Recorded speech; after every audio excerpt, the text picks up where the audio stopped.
This program is a presentation of UCTV for educational and non-commercial use only. Institute here at UCSF. I'd like to welcome those of you particularly who haven't visited the Mission Bay campus of UCSF.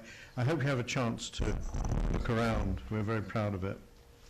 It's a privilege to again moderate and co-host this panel discussion on the Bill and Melinda Gates Foundation Grand Challenges Exploration Grant Program. This is our second time of coming together here in collaboration with the foundation. And we're very grateful to everybody concerned for putting it on. It's quite a complicated arrangement. This year, though, we're joined by colleagues throughout the state, throughout the UC system, almost all the campuses, and also Stanford are participating via video conference, and a number of other institutions are logging on to the webcast from a variety of organizations. So welcome to you all. Thanks for joining us. It's an amazing turnout. As I read the biographies of these amazingly bright colleagues that we're going to have here, I thought I really should wear sunglasses this morning, but there you are. We're going to have about 150 people, I think, participating, and we hope you all apply, and we hope Gates funds you all, at least for the first round. So it's a great privilege for the AIDS Research Institute to be able to help on behalf of UCSF and of our collective mission of advancing health worldwide. Just a word about the ARI.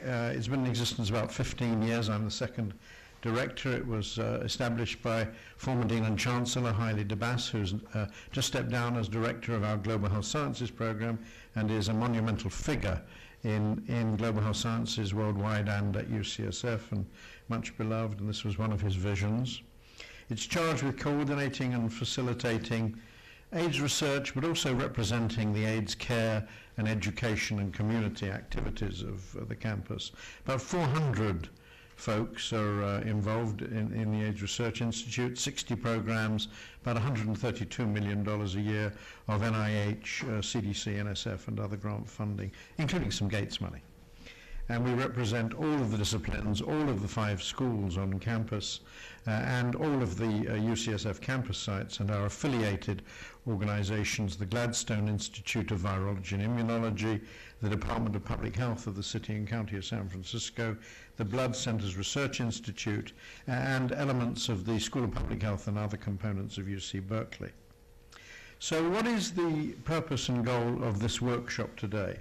So we want to learn ourselves and help you learn more about the Gates Foundation's Grand Challenges Exploration Initiative to foster innovation in global health research. Already an extraordinarily successful program. And let me thank Yun-Ling Wong, who is the Senior Program Officer of the Bill and Melinda Gates Foundation, for joining us. She's actually come down from Seattle, and her colleague, Kadest Hancock, who generously gave their time and are giving their time and resources, by the way, for arranging and leading this event. Through this Grand Challenges Exploration Initiative, Gates has already committed $100 million to encourage scientists worldwide to fight the greatest health challenges the human race is facing. The Phase 1 initial grants, as you know, are $100,000 for 1 year. Some Round 1 grantees are then invited to apply for Phase 2 funding of up to $1 million. And in fact, we're proud to say that 2 of our UCSF PIs have been invited to apply for Round 2. You're going to hear from them both in the second panel at 11 o'clock today. The initiative has completed 5 rounds of funding, with the Round 5 winners to be announced soon. And Round 6 of funding is accepting applications now on the website, which we've provided you. So this is an amazing programming, and we stand in awe of the ideas and the resources and the organizational skill and structure that's brought to bear. So through this forum today, we hope to increase the breadth and number of bold ideas generated from California. After all, health sciences research is a huge economic engine for the state, and we feel that we have an obligation as a state university and the only health sciences campus, the only strictly health sciences campus of the university, to lead that. And last year we noted that as, I don't know whether it was a result, cause and effect is a little hard to claim, but in relation to the first town hall, UCSF alone had a 5-fold increase in the number of people applying for these grand challenges. So obviously we want to increase the success of California scientists in getting funding for these bold ideas, but ultimately the idea is the same as that of the Gates Foundation, to improve the health of society worldwide through this program. So we're delighted to have assembled a panel of past and current grantees who will provide you with their expertise, guidance, share their experiences. And we want everybody here to share the program with your colleagues, students, fellows and postdocs. As you'll see from the people who are speaking today, this program does not recognize rank, seniority, reputation or self-esteem. The grants can and have gone to people of every level, and again we salute Gates for that. In fact, you'll hear that in the application they don't really want to know that much about who you are. That's a point that you all need to take away if you haven't applied before. They want to know what your idea is and how you'll do it and what chance you have of success. And long dirges that we're all prone to, saying how many grants we've had and how many first author papers and so on, it isn't really what they're looking for. So this workshop today is being recorded in its entirety. It will be made available online on the website for the program, which again we've given you, and it's available outside the medical school at UCSF website. And so now it's my pleasure to say a little bit about our main speaker, Yun-Ling Wong. She's PhD. She is, as I said, Program Officer for Global Health Discovery in the Global Health Program at the Bill and Melinda Gates Foundation. And she leads this Grand Challenges exploration. They've already awarded $34 million to innovators in 31 countries for these bold and brilliant ideas. She's a Harvard PhD. She worked under David Edwards and Dean Barry Bloom at the Harvard School of Public Health. She's one of us. Her doctoral work was involved developing an inhaled vaccine for tuberculosis, itself a grand challenges kind of idea.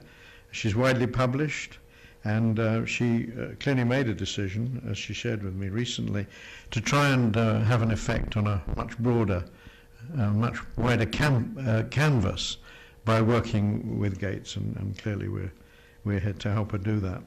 She did her baccalaureate degree in chemical engineering and biology from MIT, and then she spent several years in research and development of drug development applications, tissue engineering, working under one of my heroes, Robert Langer, probably one of the most innovative scientists in the country. And she participated in biotechnology startup companies, and then came on to Gates. So it's a pleasure to have you join us, Ling, and to talk for about 15 minutes about the initiative, after which we will then go through the various institutions represented in the video conference for a question and answer session. Thank you very much.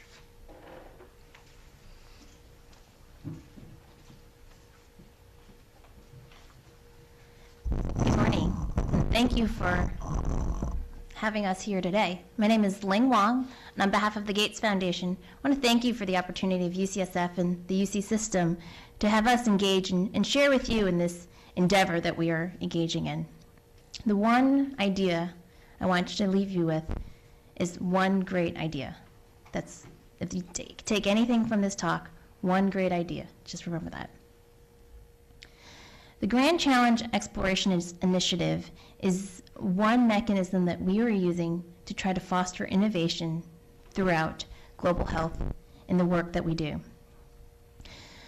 I wanted to take a step back and give you a little bit of context about the Gates Foundation and where we come from.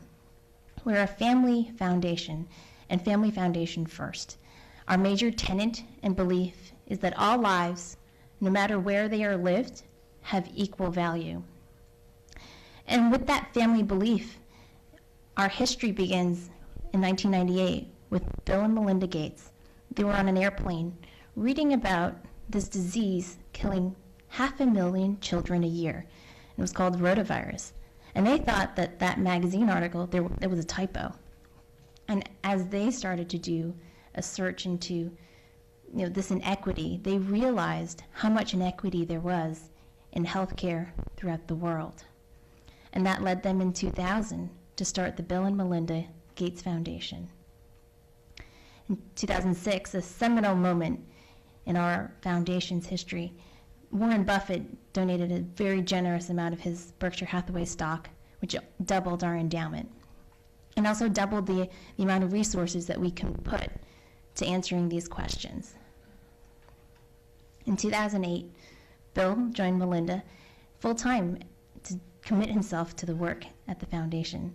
And the work that we do has very global reach. To give you a sense of where the foundation lies, we have our main offices are based in Seattle, Washington, and that's where the Gates family reside. We have satellite offices in Washington, D.C., in London, in Delhi, and in Beijing. The idea being the work we do is global, and we need to have a global presence as well. I wanted to give you a chance to understand the breadth of the types of questions we work on. The first is, why do 1 million children in the United States drop out of high school each year? Why do 4 million adults in East Asia suffer from HIV/AIDS? Why do 3 out of 4 people in Mexico lack formal financial services? And why do 1 million children in sub-Saharan Africa die each year of malaria? Why is that the case? And can we do something about that? The types of questions we're asking, the breadth of the questions we're asking, require a significant amount of support and funding to make a difference. The foundation is broken up into 3 parts: our global development portfolio, our U.S. programs portfolio, and our global health program. And we stand here before you today on behalf of the global health program. And with this resource that we have, we are given the opportunity and the endeavor to try and find an ideal way to foster innovation in the questions we ask. And so that's led us to the genesis of the Grand Challenge Explorations Initiative, where the goal is to break down the barriers in global health so that innovation can come from anyone and anywhere. And I want to share with you a brief video where you get to meet some of our grantees.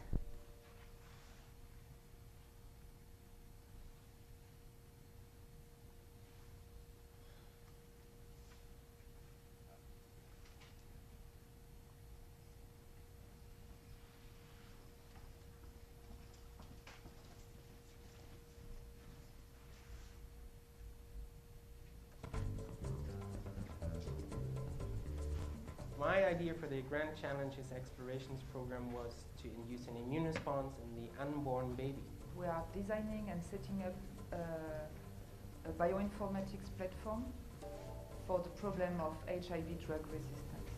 I propose that prevention or resistance to HIV infection may be similar to gene profiles of type 2 diabetes. The way in which we compartmentalize science traditionally, I don't want to say hasn't worked, but is not sufficient. And we are now finding that there's a new generation of people who don't see boundaries very clearly. They are willing to step across traditional types of science and merge disciplines together to look at the disease, the nature of the disease in new, interesting ways. We just started the robotic health assistant with the Grand Challenges Exploration. The idea came to me, why don't we just get a villager trained to distribute to his own people, at convenience to the people, within culturally acceptable norms. We now conceived a device that is interactive. We are looking at about more than 50 million people who will be benefiting from this device. This particular program provides opportunities for individuals who are maybe early in their careers, who haven't developed the numbers of collaborations that are necessary for building these big aggregate organizations. And so I think that's That's a game changer. I love the emphasis on the fact that you don't have a review panel that is composed of traditional scientists that want to see your preliminary data, or worse, the whole project being done before they give you the money to do the things that you've already done. The biggest surprise was the day we came up with our data, and it worked better than I could possibly believe. We're still a bit stunned, actually, by having had the opportunity to do it and seeing some of the results come together. Because it's been really out of the box and, you know, just unexpected and quite an extraordinary adventure, really. And the preliminary studies are actually found is that, yes, there is a link between type 2 risk factors for type 2 diabetes with protection from HIV. All you have to do is have a good idea, a novel idea, write a 2-page summary, and click on the button, submit it. No matter from where you come, no matter your gender, no matter your background, if you have a good idea, you can apply. So what's your great idea? Akakaya kuwasi idea. Kwa hivyo, wazo lako kubwa ni gani? Donc, et vous, quelle est votre idée originale? Wat is jouw bijzondere idee voor gebouwelijke gezondheid? So what's your great idea?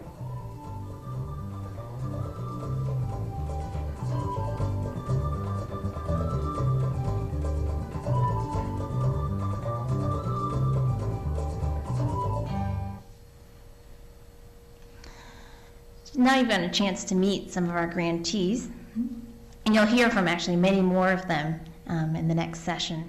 We wanted to share with you a little bit of where we are and as we're learning about this initiative. The Grand Challenge Explorations program is as much an experiment for us as the granting funders as it is for the grantees who are going on this exploration with us. And we're starting to learn things in every single round of these grants that we've run this round of grants. And the 3 pieces that we've found and I'd like to share with you this morning about how to foster innovation. And the first is probing. And what we mean by that is how you frame the question, how we've put together the topic that we have asked. We provide a context for what the question is, but more of a reason of why that is such a necessary piece of what we're trying to do.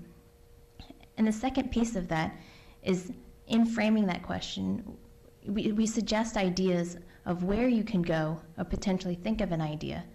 However, more importantly, anything is possible.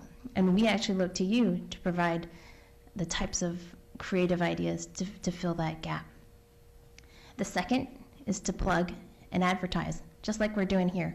Every 6 months, we do a next call for proposals, and we're promoting and we're suggesting for you to keep asking, keep looking on our website to see the next set of questions that we will ask.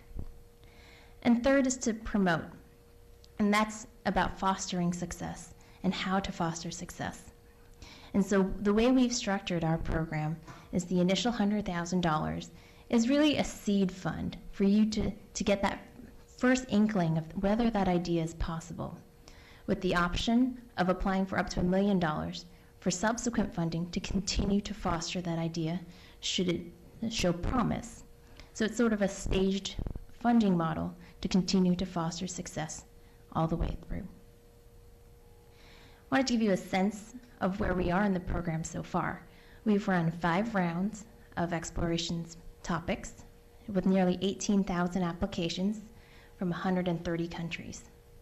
Currently, there are 340 grants that we've made in 31 countries on 6 continents. I also wanted to share with you the range of ideas and types of people that apply and are our grantees. And to really say that innovation can come from anyone and anywhere. Our winners include academics, like many of you here in the room, not-for-profit research groups, a lot of industries as well, private companies and industries that have great ideas and great technologies that can be brought forward. And I can just highlight a couple of the organizations that have received our $100,000 awards, including Novartis, some early startup companies. So anyone can apply and anyone can win. It's all about how great of an idea. I also want to take the chance to explain a little bit more about the actual grant program itself. It's a 2-page proposal. We tried to reduce the burden of entry of applying with just an idea. It really does not require preliminary data. The key piece is to really focus on what is your idea and what is that first couple steps that you will take should we support you with the 100,000 to show whether or not there's a chance that idea could be possible. It's a blind review process, as John alluded to, and we tried to accelerate the review. So when our grant closes, we hope to let you know within 3 to 4 months on whether or not you've been selected.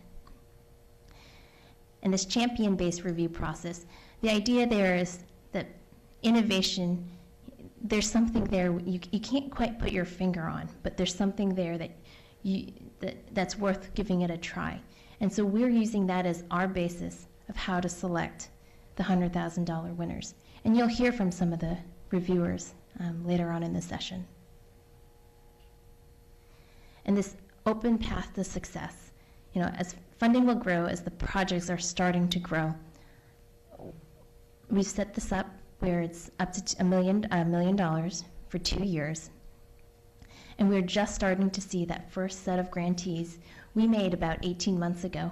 Their results are just starting to come in, and there's some really promising projects in that group. We hope to share more about that later this fall. And just to give you a sense of the questions that are open right now, our round 6 is open right now through November 2nd. We have 5 topics that are being highlighted this round. The first is about the polio virus endgame. What will it take to monitor, to accelerate the end of polio eradication? The second is a partnership with our Global Development Program, and it's focused on developing the next generation of sanitation technologies. So imagine if you could have waterless sanitation. What would it take to make that possible? Send us your ideas. The third is design new approaches to cure HIV infection. An idea being that there are some critical steps that we could take in that space to potentially change how we look at an HIV vaccine. You've got a great idea? Please apply. The fourth is focused on the new technologies to improve maternal and child and newborn health. And in that topic, we're focused on interventions as well as devices and technologies that could improve that 0 to 28, that's that key window where there's the largest gap in maternal and child health. And so we would like to focus on that. Any great ideas in that space, we would greatly appreciate. And lastly is the technology of applying, and especially in the Silicon Valley, US, and the San Francisco crowd, low-cost cell phone applications that could be applied to the disease states we work on, which include HIV, TB, malaria, pneumonia, and family health. And we look forward to seeing some applications. The information is below, and applications are due November 2nd. So what's next? So for many of you in the room, apply and spread the word. If you know someone else that you think may have a great idea, have them apply, and also you can apply yourself. We've had many people apply multiple times for these grants, and have several winners who have actually multiple Phase 1 awards for totally different ideas. So keep looking at our website and keep applying. Thank you very much.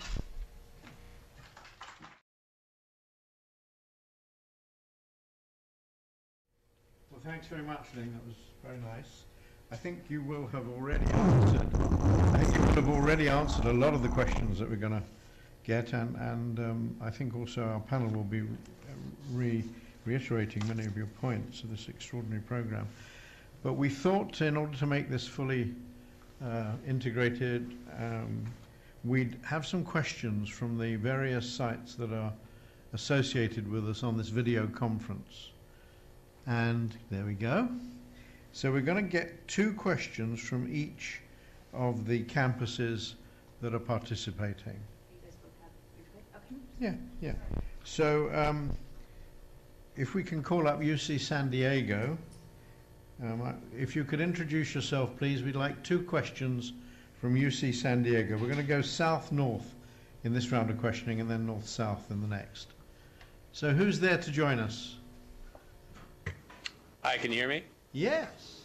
Hi, it's Keith York. I head up corporate and foundation relations for the campus. I'm here with my colleagues. We've got a number of people that are watching the conference online and not present here in the room with us. I don't think we have 2 questions at the moment. Well, thank you very much for joining us. It's a pleasure. We encourage your faculty colleagues and their postdocs to apply, and we wish you good luck. Thank you very much. Thank you. UCLA, who's here from UCLA?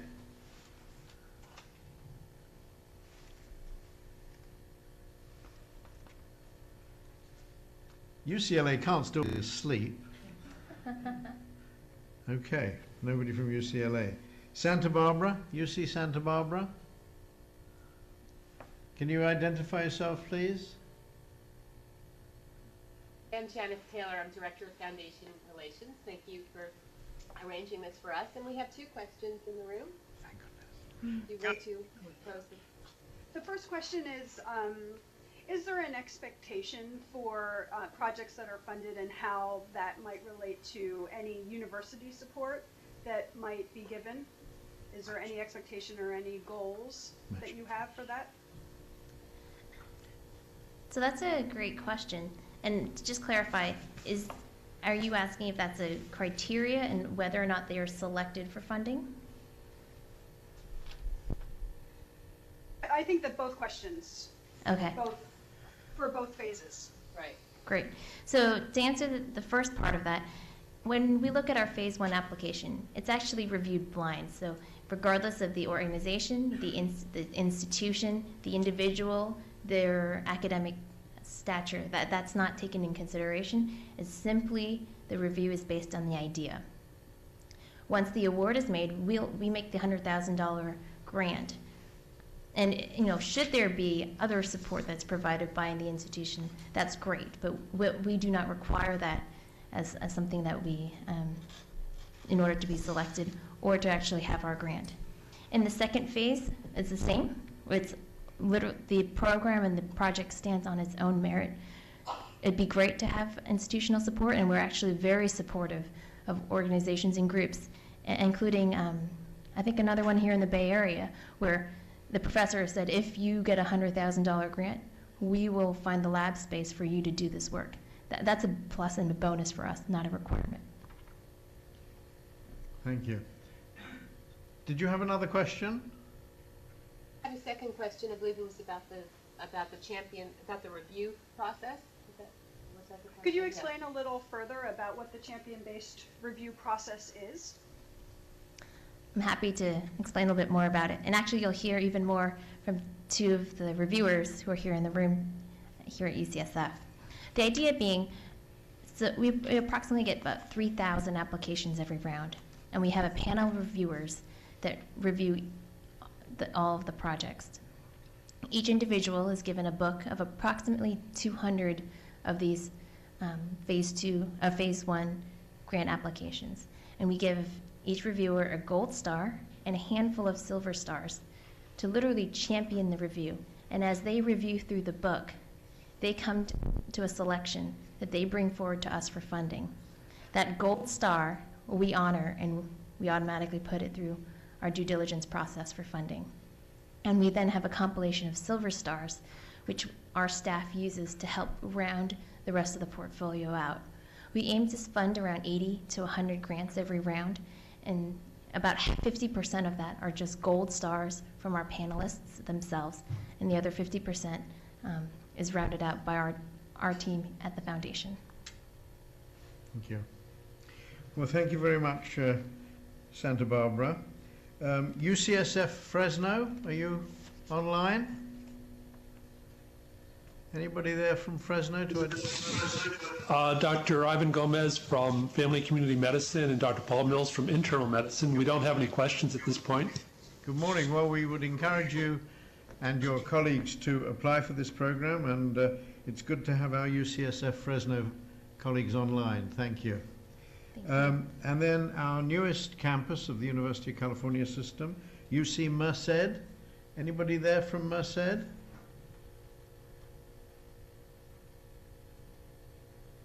Okay. And then UC Berkeley. Who's here from Berkeley? Hi. Good morning. Hello. Good morning. It's Marley Norris from Corporate and Foundation Relations at UC Berkeley, and we do have one question for you. Yeah, hi. This is George Scharfenberger. The question I had is that there seems to be a frequent use of the word new. What about novel applications of existing technologies used elsewhere, but innovatively put into these particular challenges? Is that considered new? That's a great question, and we actually get that question a lot. And yes, that is new. It's about applying the ideal and appropriate solution to the disease states that we work on and we focus on. So if there's something else that's out there that can be repurposed, that's a perfect way we can do that. For example, there's a grantee of ours where there's a technology used for NASA to actually, a cone of light to protect against particles that are, found within a light space. They potentially could repurpose that technology to replace malaria bed nets. So it's taking a technology, replacing it, and using it in a different context. We'd be really interested in any of those projects and ideas. Thank you. Anything else from Berkeley? I think there's a follow-up to that. Yeah, if I may, you also use the word technology, which has a lot of meanings to it, a lot of people, and the general sense is that the foundation has been a leader on technology in the hard sense, the gadget sense, if you would. But to what degree are technologies, the softer technologies in terms of systems and process, are they considered topics or potential topics for these challenges? So the definition of technology, and we totally agree that there are many questions in that space. And for each topic, I would say it depends on the topic. It's very topic specific, and I would recommend that you look at each of the topics that you're considering applying for. In each of the topic, it's stated what we are looking for, what our target aim is, and the second section actually says what these are exclusion criteria for what we're looking for at this time. And it depends on the style of the question and the context. For example, in a cell phone topic, it's definitely a bit more technologically heavy. However, in our sanitation topic, there's a technological component, but also an integration and infrastructure component that's being searched. So it's a topic-by-topic request. One more from Berkeley. Please, this is Pat Hosell, and I'm with the School of Public Health at Berkeley, and I was wondering if you could tell us a little bit more about the review panel. Who serves on that panel? Is it both internal and external reviewers for particular areas that the foundation funds, or is it all done internally? So the panel that you're speaking about is an external panel. You'll meet two of the panelists later on this morning, and it's comprised of innovators and people that have shown innovation, are incredibly comfortable in looking outside of the box of the current paradigm of thinking. And we continue to encourage their reviews and their feedback in selecting projects to move forward for funding. Thank you, Berkeley. UC Davis, you online? Yes, we are. I'm Vivian Carmichael. I'm the Director of Foundation Relations for the campus, and I'm here with several faculty members on Davis campus. Our Sacramento campus is also online. Our question is about the topics themselves. We only have one question at this point, and that is, how are the topics selected? So the topics are selected Partially, we have a very long list of topics. In many cases, the ideas and the questions, as we delve into the various disease states that we work on, we identify and notice that there are gaps that we're trying to fill. And in many ways, we've used those to identify the styles and areas that we'd like to ask a question. And we typically pose, 4 to 5 questions each round, and give each topic an opportunity of 2 rounds to pose their question. We've then, over time, shifted the topics based upon what is the next need that's coming up in finding solutions to identify and to solve those particular global health problems and challenges we have. Did you say that the Sacramento campus was online as well? Any questions? Yes, it is. Any questions from either the main campus or Sacramento? Hi, this is Lori McIntosh. I'm in Foundation Relations for the UC Davis Health System, and we have no questions at this time, but thank you. But thank you for joining us. It's good to have you on board. Before we go to UCSF, are any of the other locations online that we haven't spoken with? Because we missed... Yes, UCLA. Say again? UCLA. Oh, welcome. Let's have you on the picture. We're not for about 20 of us sitting here. Oh, good. We missed you earlier. That's the first thing I want. But my question was, with regard to the low-cost cell phone, can you say a little bit more about what you mean? Does it mean that you want to be able to use a deployed base of mobile phones that are already existing in the particular country? Do you mean that you want to use text SMS-based, only not requiring data plan infrastructure? I'm curious which of those was sort of your cutoff criteria. So I would recommend also for you to look at the cell phone topic description. In the description, we've gone through and stated majority of the ideas and concepts are focused in the most basic low-cost cell phones that's possible on a 2G network within most of the disease state, the geographies that we work in. However, that there's an integration across potentially different technologies using cell phones to network with each other that we're also interested in as well. This is the second time we've run our cell phone topic and have honed in the style and what we are looking for. And I would encourage you to actually read the description. We're fairly succinct in what we're looking for and what we will not consider. So best of luck in your applications. Thank you. Any other questions from UCLA? Yeah, one additional question. Please. Go ahead. What depth of requirements for proving your hypothesis do you require in round 1? And also, do you require any field-based testing? And would that increase your chances of getting round 2 funding? So with your first question, in terms of a phase 1 application, it's simply and literally just the idea. There's no preliminary data required. We look at our $100,000 grant as our resource to help you find out whether or not that idea is possible. We don't have a specific cutoff that we look for because we're not sure where the idea can come from and how that idea needs to be demonstrated. And so we leave that up to you as the investigator to explore.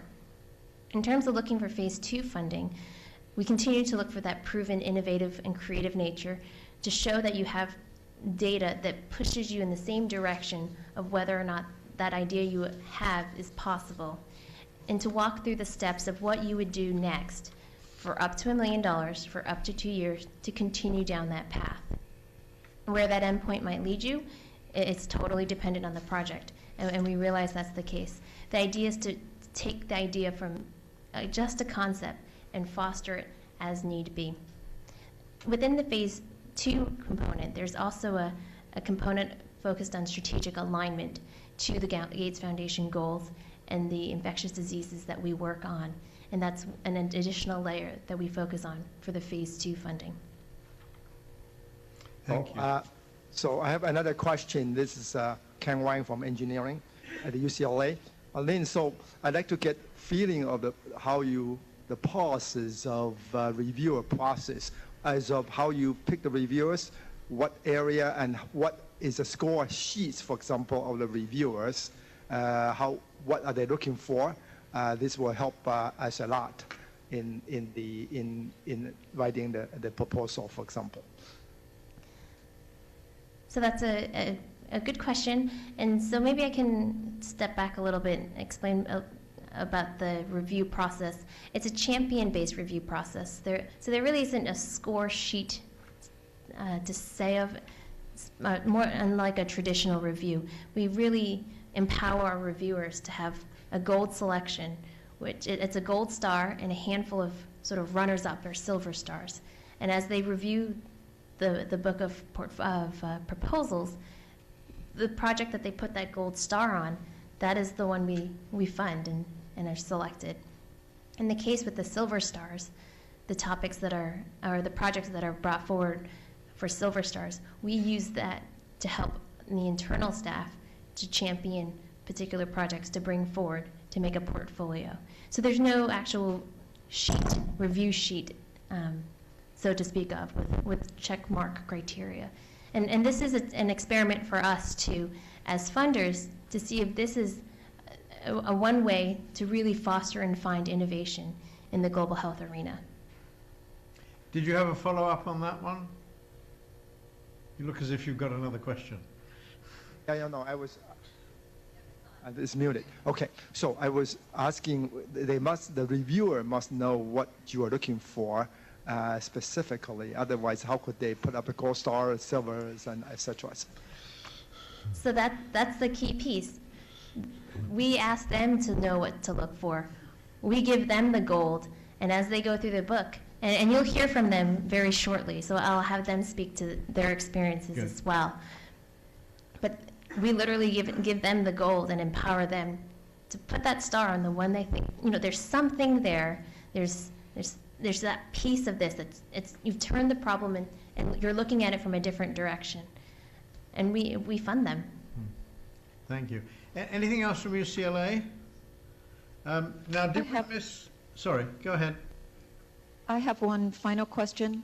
How does the foundation integrate the Challenge Grant program with the existing grant program? Just to clarify, do you mean the Grand Challenges program, the 45 grants that we've made in 2005, and how that relates to the Grand Challenge Explorations Initiative that we are speaking about here today?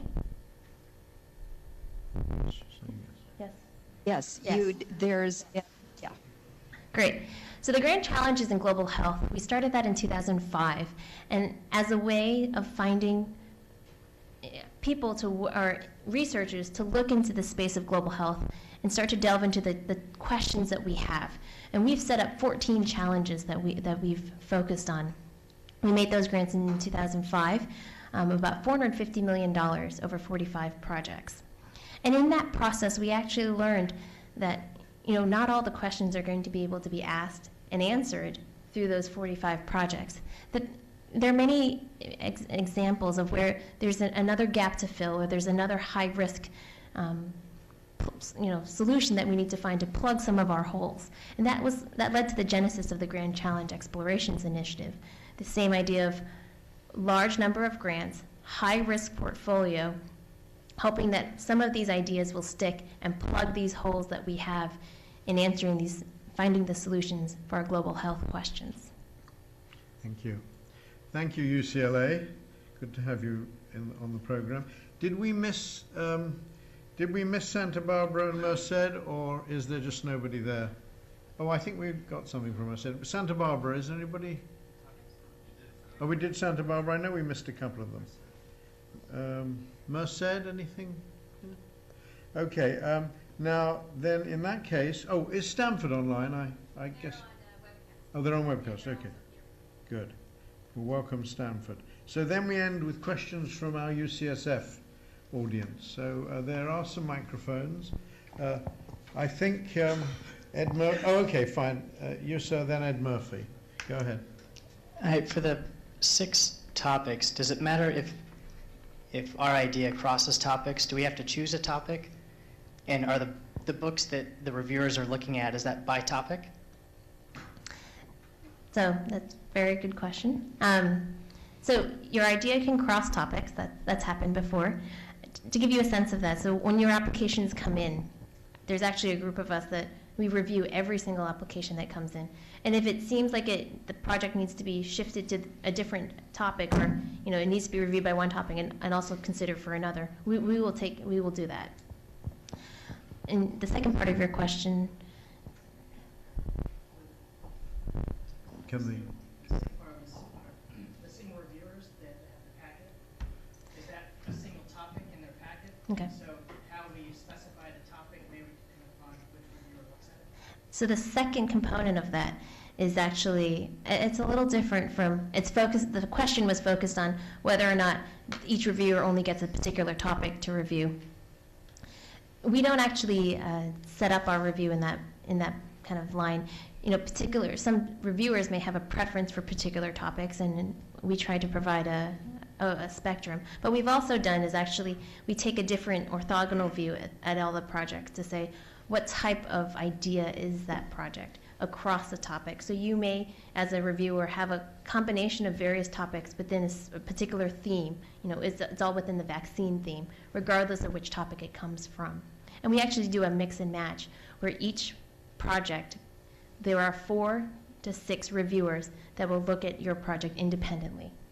And what we've actually found are that there's a handful of projects where in our panel reviewers, each of them will either put a gold or silver star on. And there's something there, and they've all independently reviewed, and they found something that is worthwhile to consider. And we find that to be a very interesting fact. Ed Murphy? Yeah. Yes, thank you. Most of the approaches that you're asking for seem to be technologically based or sort of finding a new solution. Do you also fund human capital development that would not depend so much on a technological advance? So, for example, training to develop indigenous or local ability to handle problems. We haven't specifically ever picked out a topic just focused on the human component. However, within various topics, and each topic has a preference of what they're looking for to fill a particular gap that they're trying, a particular problem they're trying to fill. What we have funded quite a few in the 350, where that is one component of what they are doing, and they then measure, the effects of that intervention. We've actually also toyed with the idea of doing a different type of topic, like what you're suggesting. I think we have not gone in that direction yet, but as we're starting to expand that our program, this is one area we're considering. Right, thank you. Sir? My question regards the balancing of the candidate's potential to the achievable goal. In this particular case, if it's a high-risk project, and I'm more emphasizing on the new investigators, not the reputable ones. Mm-hmm. How do you do the balancing of the review process where you have a candidate's achievable goal and where you have to produce sound methodology to be able to achieve the goal in relation to a candidate who is developing the idea but has no established or reputable record? How do the review process balance the two? So in the review process itself, we don't actually take that into account at all. It's literally based on the idea, regardless of the individual, their resource, their stature, their experience. We literally focus just on the idea itself. With the $100,000 as a seed, potentially when I think some of our grantees will speak to that experience. You have a couple in the room, where they'll have our $100,000 award and realize they need support, they'll need mentorship, they'll need to find partners to work with them because they potentially may not have the right components or expertise themselves. And we look at our funding as a way to help them foster that idea and foster that project. But literally, we champion the idea itself. Any other UCSF questions? Any other questions from our collaborating institutions? Is there one here? Did I miss? I should let you do it, shouldn't I? In the case of a small NGO working in sub-Saharan Africa, there's challenges to implementing a variety of complexities in rural areas. Is there a time frame for full ramp-up once a grant's been given? So it's really good, actually. I can highlight another point, which I may not have brought up so far. So about 15% of our grantees are from the developing world, and about 15% of our applicants are from the developing world. And we realize that there's that challenge. The way we've thought about structuring our initial investment is that if selected, we give you the $100,000. And you come back to us when you have an idea and when you are ready. So we leave that empower the grantee to come back to us when they feel they have something to show. We've pretty much set up sort of open windows. Twice a year, there's a chance for you to apply, and they know what that window might be, so you can start to plan ahead on your own. What we found are with our developing country investigators, potentially it might take them longer. We've left the window at 18 months currently, and thus far with our first round, majority of them have finished between the 6-month and the 18-month mark, and anything kind of in between. We've sort of set a punctuated dates for them to plan for, and thus far the 100,000 is just about right for 18 months.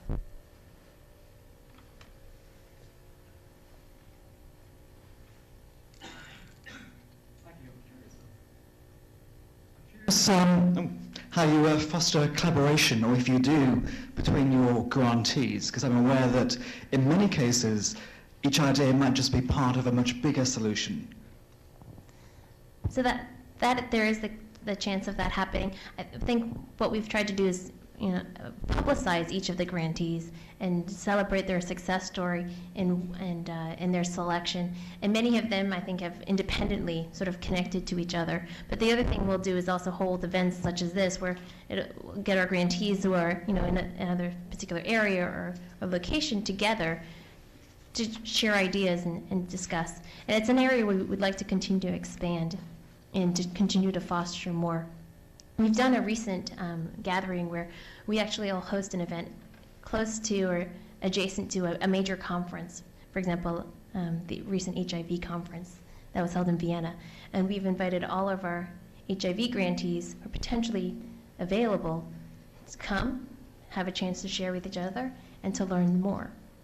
And so we'll continue to try to foster that community, but it's a bit of a challenge with 350 very independent and very different types of grantees as well. Thank you for the question. Andrew, you have a question? Yes. As the topics from round to round change and are updated on a rolling basis, does that mean that if you miss the topic in the 1 or 2 rounds it's offered, then in the future you've sort of missed the window, or is there a way to get it in maybe under a broader umbrella topic later on? So to give you a sense about the topics, we've had topics that have every topic is run twice for the chance that, if you don't hear about it the first time, you have the chance of running it a second time. What we have found are individuals come up with a different type of topic, but we will go through a recycling process. And if the way we've structured most of our topics, there is a way to answer them, at least within not the window you've got, but the subsequent window that the topic is open or the questions are asked. We focus, in a particular disease area, and so given that it bounds where our questions will come from. So stay tuned. One more. Oh, 2 more. 2 more questions. There's one here. This gentleman here. I think actually that probably will be the last questions. Ron Ariano, a neonatologist from Stanford. My question has to do with the second round. So if you are getting pilot data in the first award, can you tell us more about what happens next? Let's say you have what you feel to be very strong pilot data. How do you compete? What does the application look like at that point? Okay. So the application material, once you've won your 100,000, and we give you the window, you choose which window to apply in. The template itself it's a 5-page document of what did you do first with the $100,000. What data do you have to show what you've done, and then the next 5 pages are about, well, what would you do next? given up to $1 million and up to 2 years, what's that next subsequent steps you'll take to continue to prove your idea forward? And you'll actually hear from two of our grantees who've just recently been through that experience of going through and applying for phase 2. Well, thank you very much. Thank you, Ling. Thank you. If the panel could assemble, and whilst the panel is assembling, I've got a question for Ling. So my question is, would it be sacrilege to ask whether the Gates Foundation Grand Challenges program would count among the cell phone gadgets, the Apple iPad 3G? You can apply, and anything is possible to apply for. Very good, thanks. Good, thank you. Thank you. So we've got a spectacular panel of recent grantees for you. I'm going to name them, identify them, and then let them kind of work their way through. I'm not going to keep popping up and down. But whilst I'm just thinking about this, is Aidan Ozcan on the video conferencing? Aidan, are you there? Aidan, are you there? Okay. Well, oh, he is. Good. I just want to make sure he's involved. Okay. So the order is going to be, first we're going to have Susan Fleitzig, who's a professor of optometry at the School of Optometry at UC Berkeley and also in infectious disease and immunity. Then we're going to have Eric Douglas, who's a postdoctoral fellow in bioengineering at UC Berkeley. Andrew Fung, who's a postdoctoral scholar, School of Engineering and Applied Science at UCLA. They're both here. They both came over or up for us. And then Aidan Ozcan on the video, Assistant Professor of Electrical Engineering at UCLA. And finally, Joe DeRisi in this panel, who is a professor of, and Howard Hughes, investigator, biochemistry and biophysics at UC San Francisco. So Suzanne, if you would kick off and then just hand it over to the others. Thank you. Thank you. So I have 5 minutes to talk, so I thought I'd discuss first a little bit about the actual idea itself and how it evolved, the idea that I applied for, and then also talk a little bit about how I set out the application and what I think may have worked about the way I actually put that together. So being a clinician, I'm actually an optometrist, and also having a PhD in microbiology, my research program has been focused on understanding corneal infection, so it's infection of the front of the eye. And the problem that I focused on over the years is looking at why people who wear contact lenses are predisposed to infection. And so one of the things that really captured my imagination over the very long time I've been working on this problem is, and I've always wondered about this, is why is it that the eye is normally so resistant to infection? And this is the reason that this is a big question, I think, is that the cornea is actually exposed to the environment. So, it's out there, everything lands on it, quite commonly gets, superficial injuries. And at the same time, it's not colonised by microbes. So it's able to resist every microbe that lands on it, not only in terms of not getting infected, but it doesn't even get colonised. So all of our other mucosal surfaces in our skin have normal bugs that hang out there, but the corneal surface somehow manages to remain almost sterile. We get transient bugs landing on it, but they get cleared out, and we don't really understand why that is. So I've always wondered about that, and I've thought that, maybe there are some unique factors there that could be used for therapeutics, for not just treating infection, but actually preventing infection and possibly of other sites. So, that idea's kind of lingered in the back of my head, but, it's one of those ideas that, it would be a fishing expedition to go ahead and actually test it. That, maybe there are some unique factors there that could be used for therapy. And so when I saw the announcement it was actually round 1 that I was funded in, I thought, here's somewhere maybe I can get a little bit of money and actually do some pilot experiments and see, really test that idea. And so basically what I did was actually just proposed one experiment, so I kept it really simple, and that was that the eye may have a unique response when microbes land on it, and that we can use that, looking at what happens when microbes actually land on the ocular surface, what happens to the eye both in terms of gene expression and protein expression that, I've got the 2-minute sign up there, that may actually explain, why it's resistant. So basically it was one experiment. It was take mice, expose them to microbes, and then look at what genes are impacted and protein expression. The way I presented the application was, I said that, whatever's there is going to be biocompatible. Unlike, people are looking at frogs and trees and things like that, which are other organics that resist microbes. Whatever's there in the eye is going to be biocompatible. It's also going to be broad spectrum. It's also going to avoid resistance because the eye's been around for a long time and it's managed to do it. So, hopefully we can find something there unique. So I really emphasised those ideas. And I kept the whole thing really simple. Didn't really present much in terms of preliminary data, but I presented a list of, supporting factors that really supported the idea. Some from our own research that was published, but also from other people, other things and clinical information as well that supported the idea. I really made sure I spelt out the novelty, what was novel about this compared to what other things have been done. I acknowledged that there was risk, but I said, it's worth it and it's for these reasons. I only had one figure in there and it was just an illustration as opposed to preliminary data showing that the idea was going to work. It was more just supporting the idea that the eye may be unique. I did discuss potential problems. Actually, almost did like an NIH grant application, but really condensed. So I had a little paragraph for each of the big sections in the NIH grant, and just wrote the biggest points, the major things that I thought would be most important. I discussed the expected results, but only in a couple of sentences.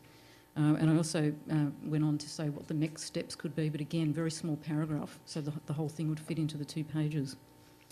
And again, I emphasised the fact that what's different about this would be, preventing infection, but doing it in a broad spectrum fashion, unlike vaccines, which tend to be aimed at protecting against one type of infection, that this could be something that would protect against possibly all microbes. So I think my time is up. Okay. All right. My name's Eric Douglas. I'm a postdoc with Dan Fletcher at UC Berkeley. And the project I'm working on is, it's essentially a cell phone microscope. We've been calling it CellScope. And the idea is to be able to do mobile diagnostic microscopy in resource-limited areas in the field and in the developing world, using microscopy, using specifically fluorescence microscopy, to be able to make the image processing more automated, so that a lot of the hard step of analyzing the image can be either done off-site or transmitted through the cell phone network, or done at the point of care using automated software. And so this funding, it gave us an opportunity to look at an application that we hadn't been, that we'd been thinking about for a long time, but hadn't really had the resources to move into. And so it's been great from that regard. Like, it allowed us to, it was something that, looking at malaria in this way, we had some pushback from other people who are in the malaria field, so it was somewhat controversial, I guess, but it gave us the incentive to actually give it a shot. And it also, as we were talking about before, getting funding from the Gates Foundation has a certain amount of cachet, and so it gave some that kind of approval to the project, and has helped in building collaborations and getting attention for the project. In terms of actually applying. So as a postdoc, for me, it was relatively easy because it's a 2-page application, and you're not supposed to include a lot of identifying information, and it's just focusing on the idea. I didn't have to start with a 50-page NIH grant and turn it into 2 pages. We could start with a blank page and write 2 pages, and that's a lot easier, and probably a better way to do this than just kind of cutting from previous long applications. So I had some ideas on what might have helped it be selected, but based on the description of the review process, those might not have been completely right. But I do think that it helped our application anyway to really specifically focus on what the call was, what it was they were looking for, what it was they were willing to fund. Some of the examples of things they did like, things they didn't like, and kind of write it in that context. Whether or not that actually, how much influence that had on the reviewers and their stickers, I'm not sure, but it helped us to write it in a clear and concise fashion. I also think that I just had a couple of images in there, kind of a prototype proof of concept device, and kind of the overall usage case of what our technology would look like. I think things like that help to make it clearer in the reviewer's mind as they're going through 200 of these, kind of what's unique about the project, and also really, as Suzanne was saying, identifying how it's different from other things that are the current alternatives, and really emphasizing the novelty of what the project is. I also,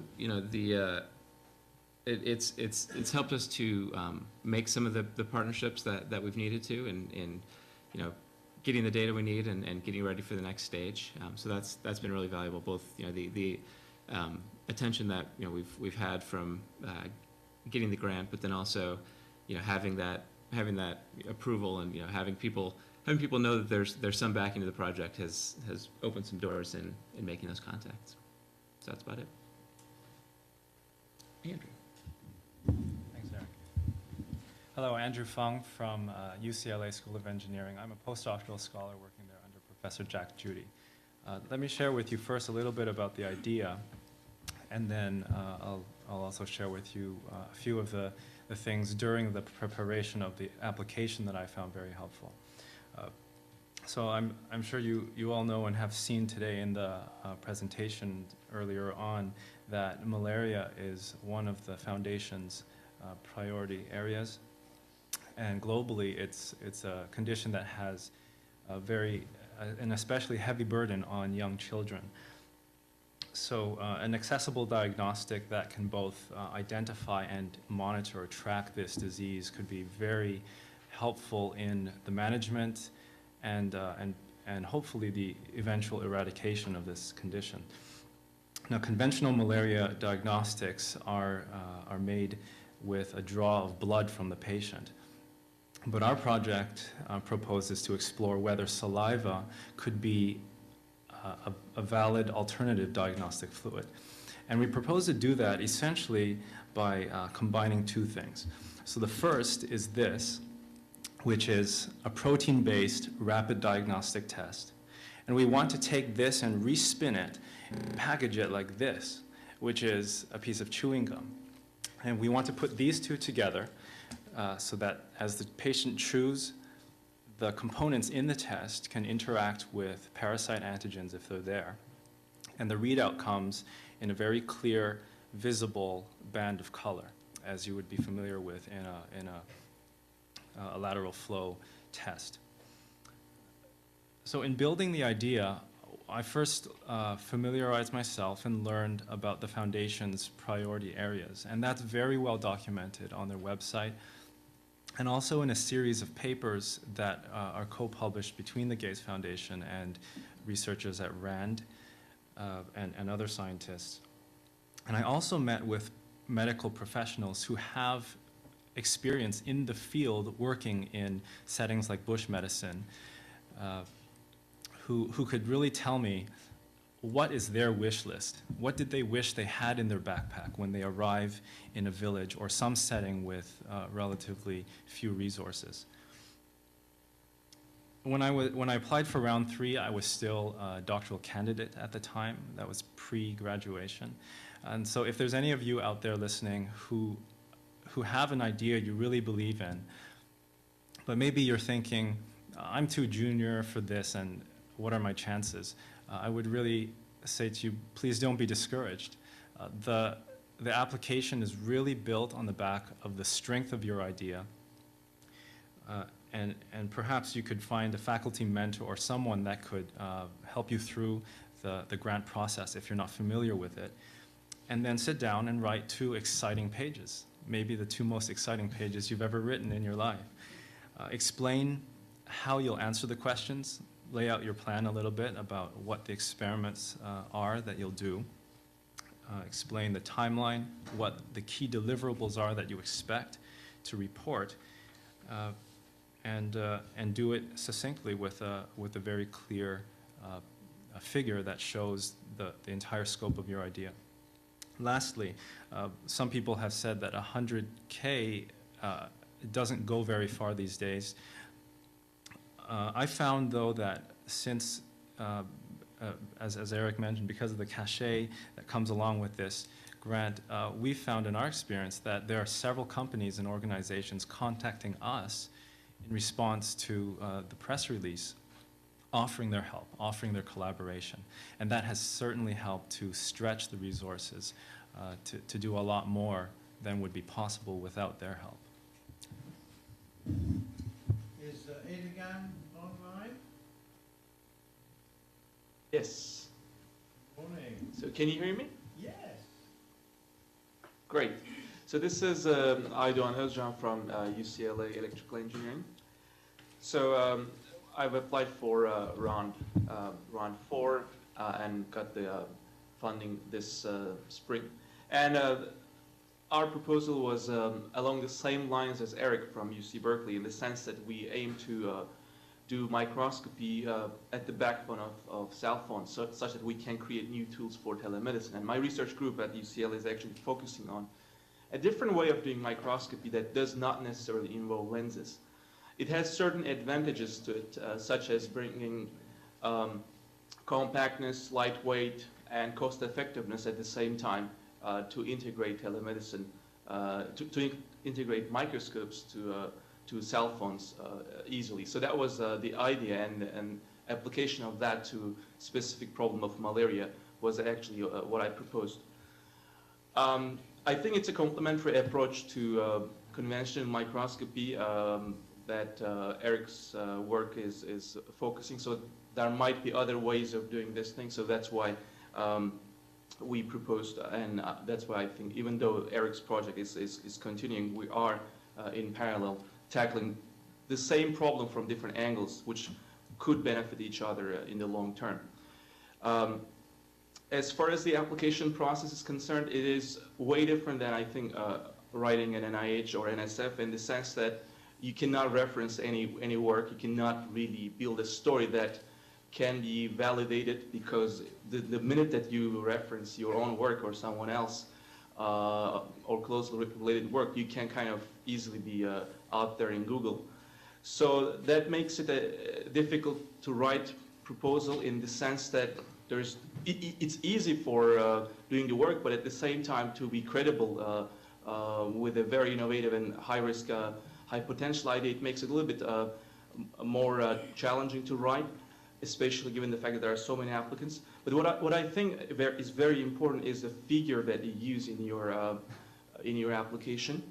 It's a 2-page, but I think one of the most important parts of that application is, within your figure, you've got to explain what is your idea and how novel it is, and if it works, what it can do quickly should be evident from the figure. And that should be supported, of course, within the text and your plan of how you would like to expand this. So as far as my application was concerned, there was absolutely no preliminary data, but the figure clearly made it evident, hopefully, that it was a different way of doing microscopy, specifically compatible with cell phones, that is different than regular lens-based microscopy, and it has certain advantages which should be tested against diagnosis of malaria. And if it is successful, then it can potentially provide a really very useful, cost-effective platform for telemedicine in general, and in specific for malaria diagnosis. So that was what I thought. Sorry. So that's pretty much what I would like to actually say. So. Thank you, Edgar. Thank you very much. So 3 malaria projects. So with my 5 minutes here, I'll just briefly mention I was an awardee in round 1, also for malaria project. My lab works on malaria as a profession as well. And I really put together an application that was the most far out idea I could possibly come up with. And it was really enjoyable. And I can tell you more about that. but I think I'd really like to spend the remaining 4 minutes or so on my experience as a reviewer, because I've been a reviewer for 3 rounds of the exploration grants. And it's okay to just tell them all about it, right? Just making sure it's cool. So, as you probably heard, what happens is you end up getting a big packet full of applications in a bound little book and a series of cards. There's a gold card and then a few silver cards. And the reviewing directions are very clear. Find the one you like the best and put the gold card on it. That's the one that's going to get funded. The silver ones, man, maybe they'll get funded or not. Don't know. There's no information given on that, but put the runners up with silver cards. We don't know who the other reviewers are. I had no idea who else was a reviewer. It turned out one of my colleagues is another reviewer, and you'll hear from Mike McCune in a minute, but we had no communication. And you lock yourself in a room and read these applications, and they're all 2 pages, and the stack is pretty formidable.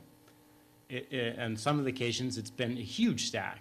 And that matters, because if I cannot get the gist of the idea in the first 20 seconds of reading that application, I'm moving on, which means the first 5 to 6 sentences. If I don't see that idea in bold and it doesn't hit me as being novel, I'm moving on. And that's the reality of it, because there's a lot to read, and the fact is most of them aren't novel. I mean, just to be honest, I'm not going to give specific examples, but I can't tell you how many times I've read about probiotic yogurt or my favorite herb. There's a lot of that, and a lot of it isn't novel. Nutrition's great, but a lot of people have worked on that and continue to work on it. But when the idea is, when you stumble upon one that just really rocks your world, like, I have never heard of it, this is amazing, that goes in a separate pile. And so I try to whittle down from the couple hundred applications that you get down to around 15 or so, and then I'll actually do due diligence on those. I'll begin actually looking up stuff and looking into the idea more carefully. And to be honest, the last 5 or so to decide what the gold card is, I will agonize and agonize, because it's different. Unlike an NIH, where pretty much, you can put a score on a grant and who knows what's going to happen to it because it's some big committee and becomes some average. I know if I'm putting the gold card on that grant, they're getting the money. And so in some ways, the grant process for me is much more serious, and I'm much more invested in it than in a consensus building grant application system like the NIH. And so I take it very, very seriously. So I just want to emphasize the points that you heard before. No more than one figure. Don't talk about yourself and your friends and just trying to pump yourself up and what a great reputation you have. People do that. It's amazing to me. It's ridiculous, waste of time. There's got to be, besides the idea up front and center, and a clear figure is nice, there's got to be metrics of success. For me, I want to know what you're going to measure to know that your idea is working. And if I don't see some comprehension of a process by which you can measure your success, I'm not believing in it, unless, the idea's really got to be good too up front. And the writing has to be good. It's got to be clear and concise. If I am confused in my first 20 seconds of reading this, you're doomed. So make it very clear and concise. Do not use jargon. All right, I think that's pretty much all I had to say.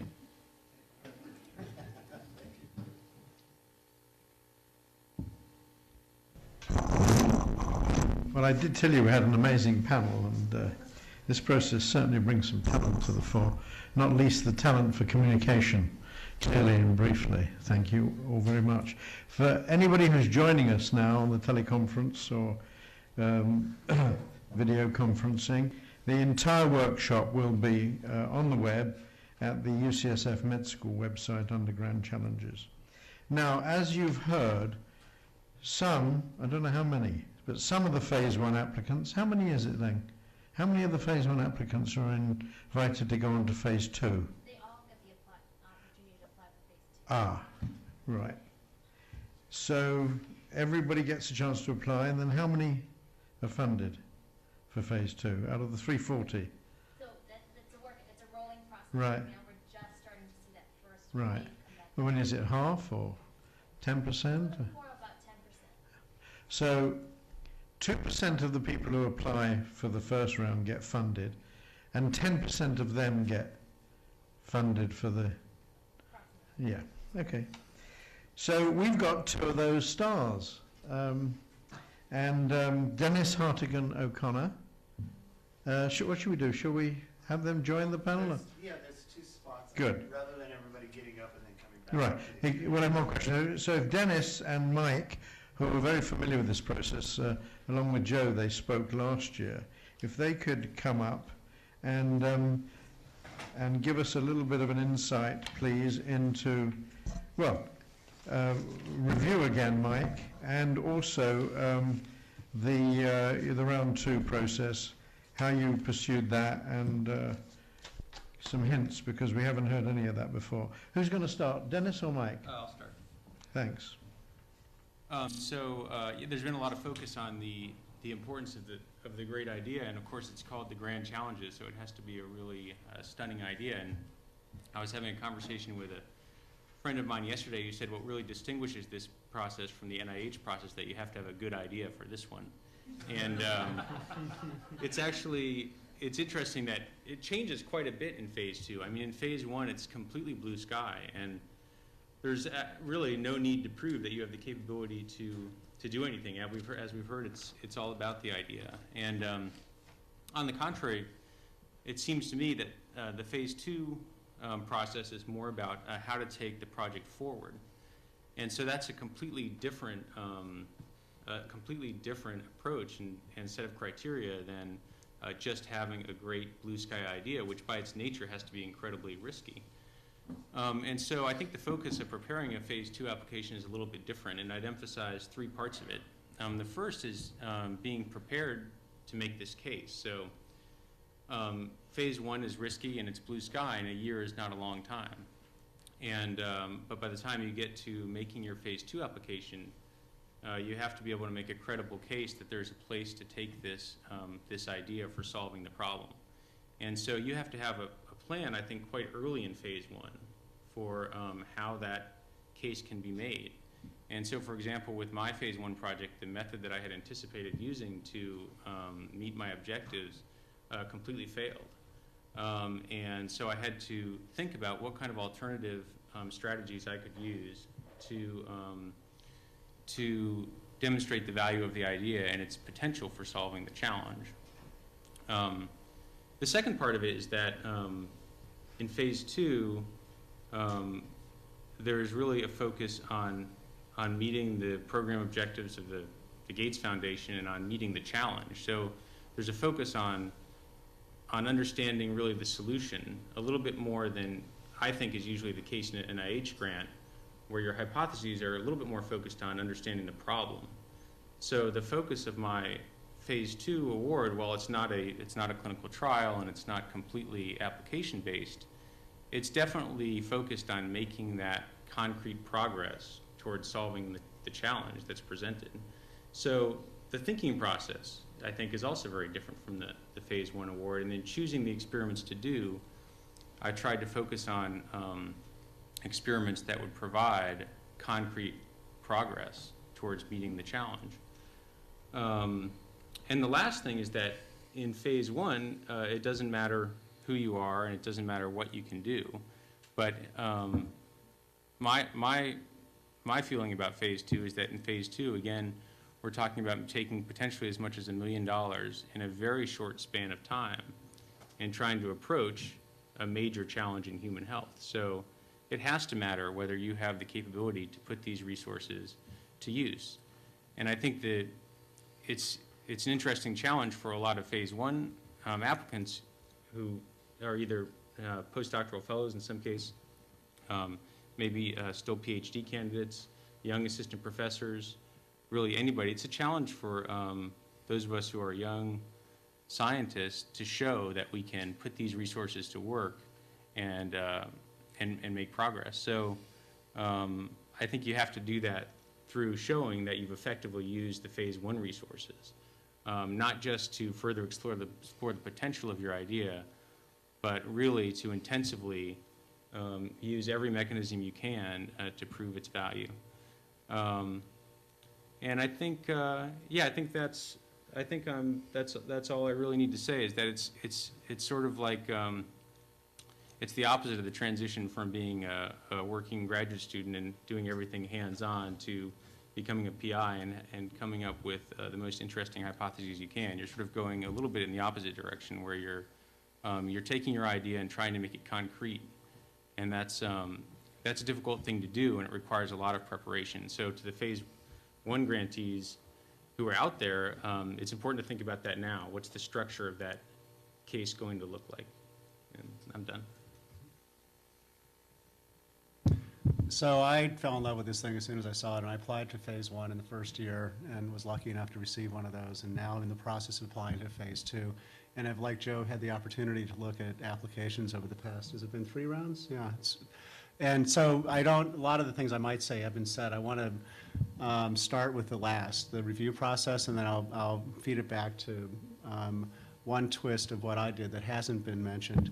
The review process, as Joe mentions, is one it's fun, but you see a lot of paper, and if indeed I agree with him completely that if I'm not caught in the first paragraph or even the first sentence, the title is important, I'm lost, and so too is the application. So it's really important that you have good wordsmithing, really grab your idea in that paragraph. I need to see a pathway to success. I need to see milestones. I went down to 20 to 50. I hope it's okay, but I vet it with my teenage daughters. If they don't understand it, it's history. It's got to be something which is clear. And at the end of the day, I agree with Joe. It's really hard to pick one, and the other, I'm glad to hear that the other silver stars are going to be awarded in many cases, it sounds like. But I would, encourage you. I think Joe and I both agree too that the last thing you want to do is to trumpet identifiers. This is open ground for anybody. It should not be a thought in your head that because you have data or a position or a publication record that you have an advantage. In fact, it's a disadvantage if you mention it, so I would leave it aside. Now, when I say I need to see a pathway for success, I'll go back to the idea that I had, which was one that was a long path and which, thank you very much, $100,000 or even $1 million more would not have been enough. And so when I started thinking about the idea that I had, I was thinking really about a 3 to 5 year plan, not something less than that over a period that would spend more money than 1.1 million. Just 2 seconds, what the idea was to come up with a vaccine for HIV that would teach the immune system not to make a response to HIV. That is to say that no response, tolerance to HIV might be better than an adaptive response of the type that we normally are asked to give to, say, for instance, influenza. And the way that would be put into practice experimentally as proof of principle, I suggested, would be to do in utero injection of antigen into non-human primates, an experimental model system which is tractable. Not easy, but doable. And not $100,000. So I told them that I'm also applying for, in this case it was Sandler funding, there's something called the Blue Sky Award. I said I'm applying for that money too, because I'm going to have to put your $100,000 with some other $100,000 in order to make this experiment work.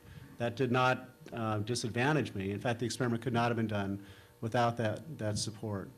The preliminary data actually looked good. Dennis was involved in helping to gather this data.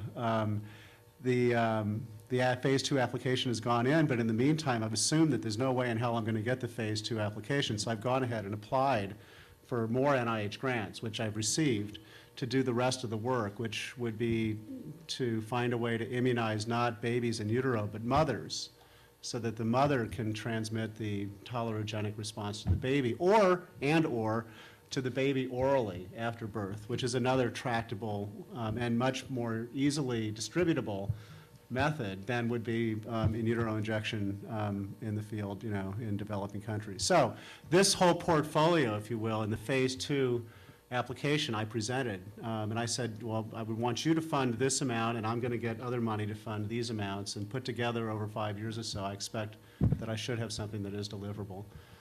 So I guess the point of telling you that is that you have to think not only, go ahead and think about things that you know NIH won't fund. 3 minutes? I can talk for 3 minutes more? I think that was the other way around. I understand, 3 words. Think about those things, but also think about the envelope of what you would need to do to make your idea actually work. And make that be clear when you write the Phase 1 award, because I want to see that when I'm reading, you know, past that first, if I get caught past that first paragraph, I want to see that, that pathway to final distribution of whatever the idea is. Well, thank you very much. Stay where you are,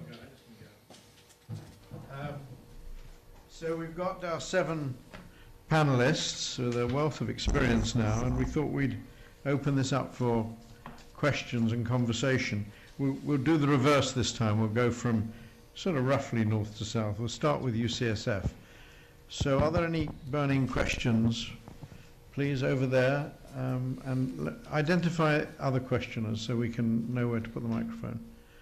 Okay, there's one there and one over there. Good. Is it working? Hi, it's Dr. Dolan. I just want to know how long it took you to review. Are you given a time period? And that's for Joe and I guess and Mike, since you reviewed Phase 1. Yeah, there's a deadline. You can't keep them forever. But it was more than enough time. I can't remember exactly, but because invariably I would leave it until there's 2 weeks left before the deadline or so. But I gave myself about 2 weeks of time because you can't do it all in one sitting. And it sounds like you did it twice. I do a first pass. I'm sure Mike does too. All right, you reviewed a second time, Oh, so you got yeah. another stack of Sorry. 200. Yeah, in fact, I've done 3 out of, I think, a total of 5 or so that 4 have gone. 5 rounds, and I've done 3 of those. And how about you, Mike? The first time I was intimidated by the stack. In fact, I think I asked for half, something like that. And like Joe, I waited till the last minute, and I, you know, panicked, and I felt uncomfortable. But now I'm in a groove. Now I have a really nice routine where I read through them all, and I let them gestate in my brain, and then I go back to them, and then I winnow them down, and then I do this little thing with my daughters, and then I do the due diligence later too. And by the end of it, actually, it's like, I can't say it's like a fine wine because I don't like wine so much, but it's sort of, people use that analogy. The granting process here, the review process here is it's fun, and I think, I'm sure Joe does this too. We go through it in a very contemplative, and now for me, ritualized fashion. Does that answer your question? We have one right now. We've got one over here, and then one over there. Yeah, Laura Van Acker with Heart Health Education Africa Resource Team. In the process of review in the Phase 1, are the reviewers matched up to the topic so that you have a good working knowledge? And my second question is, if you are proposing a project that really overlies 2 different categories, should you submit it under both, or assume that it'll be placed in the area with the best likelihood of success? I'll just take a stab at that first. My packet had many mixed topics in it. So, whereas, my lab works on infectious disease, you would imagine we would only get the ones that were responsive to prevent infectious disease or something, but that's not true. We got a variety of different topics, and you could see that the Gates Foundation had done a good job putting together things for which they thought that we might have some expertise in. And in fact, some of the ones that I ended up putting cards on were mechanical engineering and mixed sociological interventions, if you will, not even my exact area. One more question from San Francisco, and then we'll move on. Who was next, Alan? Yeah. Okay. I'm just putting If this. there's time, we'll come back to San Francisco at the end, please. I'm just putting this as a balance between, or a battle between basic versus applied or translational science.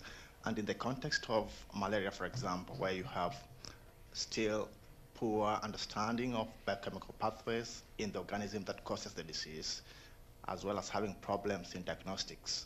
And at the same time, you have low development of drug therapies against the disease.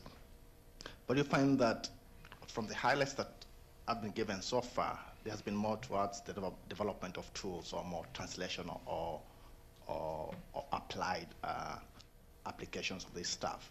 But in the same context, how do you then choose between an idea which is very basic but can lead to a proper understanding of the disease itself or a biochemical pathway of organism, or do you just say that it has no applied or delivery of a tool? Well, with respect to malaria in general, because I work on malaria and I do molecular biology in the parasite and so on, I'm going to come at those applications with a different framework because that's what I do.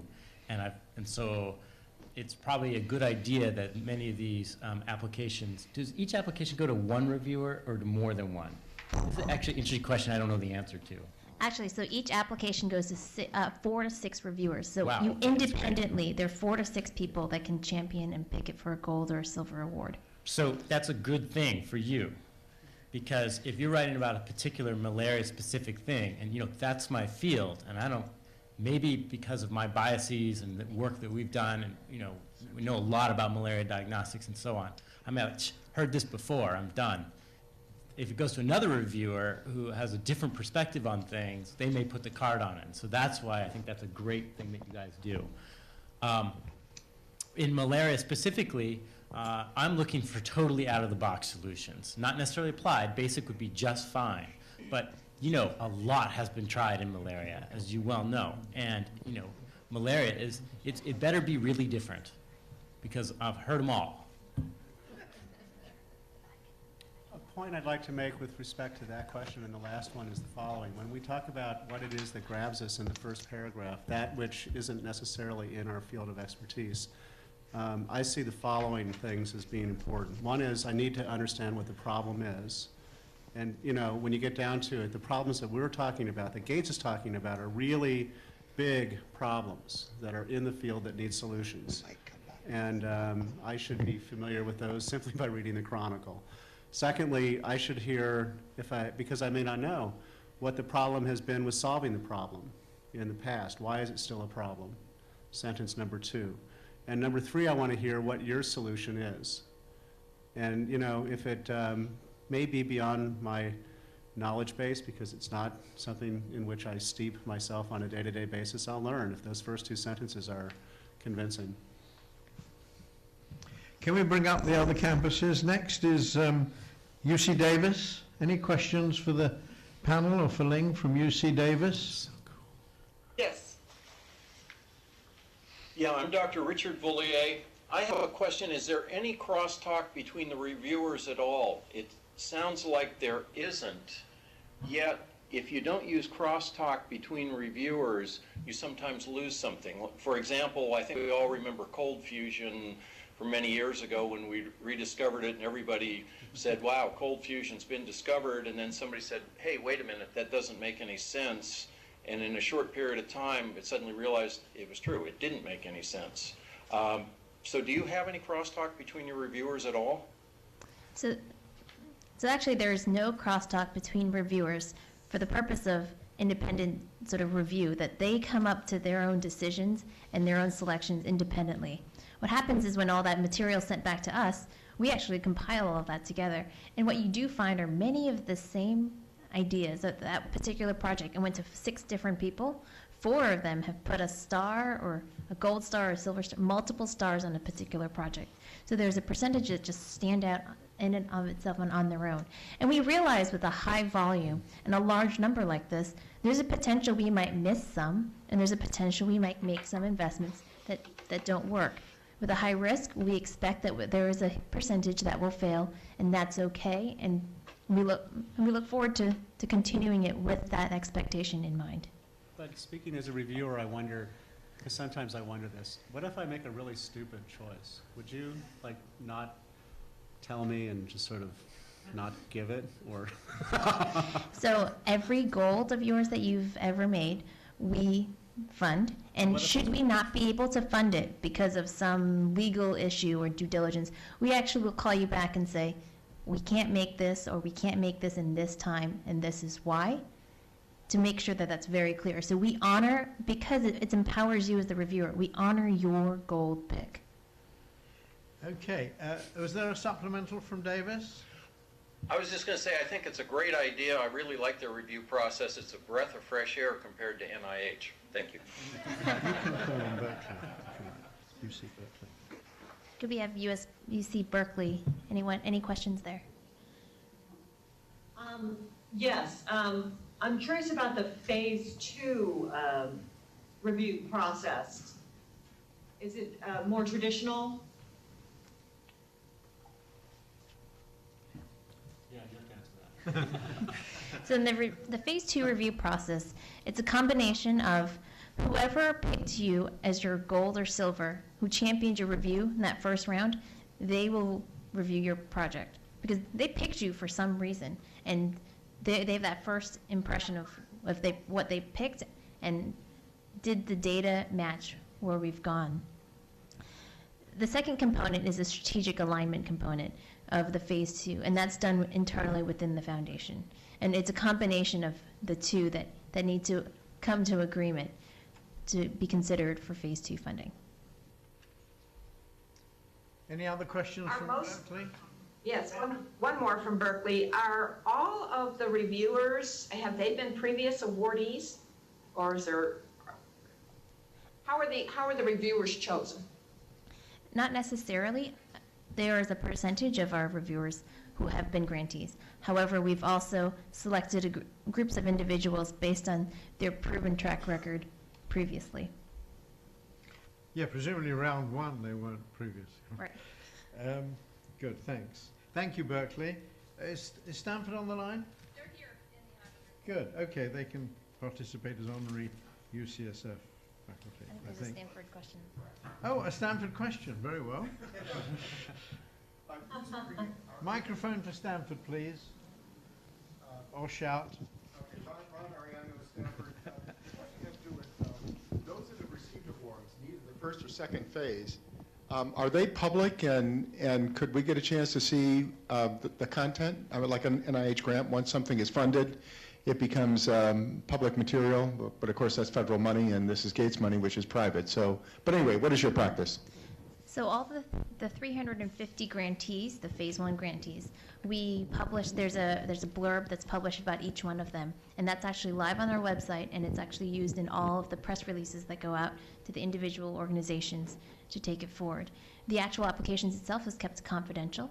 It's disclosed to us, and we've kept it this way, and all our reviewers sign non-disclosures for our review process. So that material is not public. In terms of the phase 2, we're just getting to the point of identifying our phase 2 grantees and figuring out and working through that process. And we will do a public announcement of the phase 2 awardees this coming fall. We're planning for a late October announcement, so stay tuned. Thank you. UC Merced, any questions? Hi, yes, thanks. Just if you could provide maybe a quick clarification of novel versus best, and I think I know that you're going to say best doesn't matter, but if you're working on something that say like, yes, this is a known technique, but this is by far better than anything out there, it's not currently funded, would that qualify? Or it sounds like what you're saying is it really does need to be like, no, something I've never heard of before, nothing that's been proposed before. Mike, Dennis? I mean, I think, I mean, I'm not a reviewer, but to me, novel means that, novel is sort of a prerequisite. I mean, if it's not novel, given the experience of the reviewers, then it's not going to grab them in the way that it should. Yeah, and then best would be a second level. If it was I mean, there are grades of success where best can be qualitatively a game changer. So, you know, I think if an argument were made in the process of the two-pager, how something that was best would really overcome previous log jams, even though it wasn't particularly novel, I could see it as attractive. Joe, any additional comment? Yeah, I've often come across applications which propose sort of a best practice sort of thing, but are leveraging something that was overlooked or some sort of novel aspect that goes along with it. This is, look, this is the best way to do things, and this hasn't been done for these reasons, and we're proposing to go out and do it. Those kinds of things catch my eye. And so it doesn't have to be a science fiction crazy idea every time. There are things that are very straightforward and very simple, but have really not been implemented for whatever reason that catch my eye. Thank you, Merced. UCSF Fresno, any questions? Just a quick one regarding phase one in particular. The $100,000 is just in direct costs, is that correct? And secondly, apparently the 2 pages don't allow for a budgetary section, as we're all used to preparing for NIH grants. How is the budget then described? That's the beauty of it. $100,000, you figure out how to spend it, that's all we give you. Any indirects? That's everything. $100,000. We don't ask for a budget for that purpose. We literally are championing just the idea and how to use that $100,000 to push that idea forward. Does anybody here know whether the campus is CLOR? So at UCSF, they don't take indirects out. They don't take indirects. There's an agreement, and I'm not in on the agreement part of this. Yeah, I was round one grantee, and actually it was a problem, actually, and the university was going to let the grant go. And then it went up to the office of the president, who finally signed this agreement. So it applies to all the campuses now? But there was also an indemnity issue as well. There was an indemnity clause that the university didn't like. So it actually was quite a process getting these. But at the moment, none of the UC campuses levy indirects, is what I'm hearing. Stanford, do you know? You don't know that? They may not have. Yes, you have many grants, actually. I can't imagine Stanford doesn't have one. And same thing, it's $100,000. We just give you the grant. Good. Santa Barbara and UCLA. Oh, sorry, Santa Barbara. Santa Barbara has a couple of questions. Sorry, beg your pardon. Hello? Hi. Can you hear me? Yes. Can you hear me? Yes? Yes. Yes. Okay, I'm sorry. I had a question for the reviewer who mentions that after narrowing it down to a small list of contenders, that at that point he did due diligence on the smaller group. I was wondering, did that involve actually doing external research or checking on various things, or what was meant by that? What is allowed at that point? I would typically look stuff up. I'd go get literature. I'd look into the area. Obviously, all of these essentially were anonymous, so I'm not looking into what kind of person applied or their institution, none of that business. Really looking into the idea itself. Has this been published before? Did someone do something like this? Has it been tried and failed? It seems like a great idea. What do I know about it? And so I did research. Do you want to comment on that? Okay, good. Is any other questions from Santa Barbara? One last one for the Gates Foundation. I'm curious, have you been, I think you said it's the 5th or 6th round, have you been evaluating the program, and is that an ongoing process where it keeps evolving and changing, or any thoughts, any overall thoughts on that? So I'm smiling because yes, it's an ever-evolving program, and we are always learning. So perfect example from round 1 with Suzanne as a grantee to round 4 with Eric. We've learned in the process, and I think all of us as both grantees and the funders have learned, how to get the process right, how to make it happen a lot faster. A lot of these clause issues, a lot of this indirect costs, we've learned through the process, and we all learn together. And we've continued to find ways to evaluate and start to look at the pools of selections we've made. And, as we start to have the first phase 2 grants made, tracking our gold and silver selections and how that's progressed and who it's then progressed to for the phase 2. We're just starting to collect that information, and we'll love to share it as we learn more. We're still early, very early in this program, so.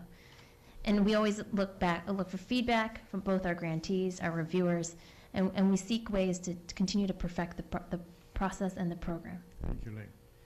Thank you, Santa Barbara. UCLA? Questions from Yes, UCLA? I have one question. Can you hear us? Yes. We have a question on phase 2 applications. At what stage of the phase 1 grant program do the applicants typically turn in their phase 2? Is it like 12 months, or is it typically close to the 18 months deadline? And what is the typical on that? And what is the recommendation of the foundation on that end? So that's a great question, and there is no typical, because you've got to remember, all 350 grants, they're all very different, and the innovative idea and the results may come at very different times. We've left the open window at 6 months after the grant date, 12 months, and 18 months past the grant, or since the grant has been made. And it's up to you to decide when to apply based on information and data that you have. What we've seen so far, we've only had our first round 1 grantees just finished to their 18-month point. So as you can imagine, many people waited to that 18-month point to apply. But that's not necessarily the case. We're just starting to collect that information. And actually what I'd like to do is, there's several individuals who have applied for phase 2 here in this crowd. And maybe you can share why and when you decided to apply. Yeah, I think I applied on the midnight of the last day before the 18th month, and I'm not surprised to hear that's pretty common. I think it's, you know, the problem that I'm working on, HIV infection, is something that the experiments take a long time, and evaluating the experiments takes a long time, and so that was a bit of a problem for me. I hadn't actually even completely finished evaluating the results of phase 1 before that window came up. So, so yeah, for me it was late. I'm not surprised to hear it's late for others. Suzanne? I applied at the last minute as well. I wanted to make sure that I had the whole time available to collect as much data as possible, and even went beyond it. I'm not sure that was the right thing to do. I think probably my phase 2 application was a bit advanced, and maybe it was a bit more like an NIH application. I think in hindsight, I probably should have applied earlier and not, because I ended up using funds from other places, and I think I probably would have been better off applying earlier and more preliminary phase. Mike, how did you decide? When I was writing the phase 1, there was a crystal clear milestone which I thought could be achieved within 12 to 18 months. And as it came to pass, it took us more than 12 to get to that point, and yet less than 18. And then we got to it and applied. And I think that's something worth thinking about, because I believe in this granting process there is more attention paid. Certainly I will pay attention as a reviewer for my gold stars to have reached milestones. And yet, Dennis is a good example of somebody who had a clear milestone that just fizzled out. And in a very clever way, he figured out another way to create a milestone. So I can see it both ways. The bottom line is, that when you come back into phase 2, I think it's going to be really important to have shown that you've made progress. Good. Joe, did you want to comment? Make a comment. So I didn't apply for phase 2 and for my phase 1 award, and that's because I was very honest with myself about my metrics of success, and I did not feel I had met the real justification to move forward with the phase 2 application. I still think the idea has merit and there's promise there, but I just was just brutally honest with myself and did not feel there was sufficient success in the idea to warrant a phase 2 application. And so despite the lucrative nature of the phase 2 award, I think it's important to be honest with yourself about metrics of success and hold to them. Ling, I think you should give Joe a special award for honesty. That's probably the only time it'll ever happen. No, it's great. UCLA, any other questions? Comments? Edegan? One more question on a follow-up on the same topic. So how many times can we apply for phase 2? It was 3 times, but it's now only once. Is that true? Can you comment on that? So there are 3 open windows. So you can apply at 6 months, at 12 months, or at 18 months. We leave that up to you. There's a little caveat to this, and this is part of us as growing as a program. With the rounds 1, 2, and 3 grantees, we initially gave you 2 shots. Any of those 3 windows, you can have 2 opportunities to apply. We've received a lot of feedback from our rounds 1, 2, and 3 grantees about this. And since then, with any round 4 grantee and beyond, of the 3 windows, you have 1 opportunity to apply. Okay, thank you. Anything else, Edigan? Oh. Just to clarify, so we've grandfathered. So if you are a round 1, 2, or 3 grantee, you have 2 shots on goal, just to make that clear. If you're around 4, you have 1 shot. Okay, thank you. Thank you. We have no more questions. Thank you very much, UCLA. UC San Diego? We have no questions at this time. Thank you. Thanks very much for participating. Let's come back to San Francisco. I think there were some unanswered questions. One over here and one over there. Oh, 2 here and 1 there.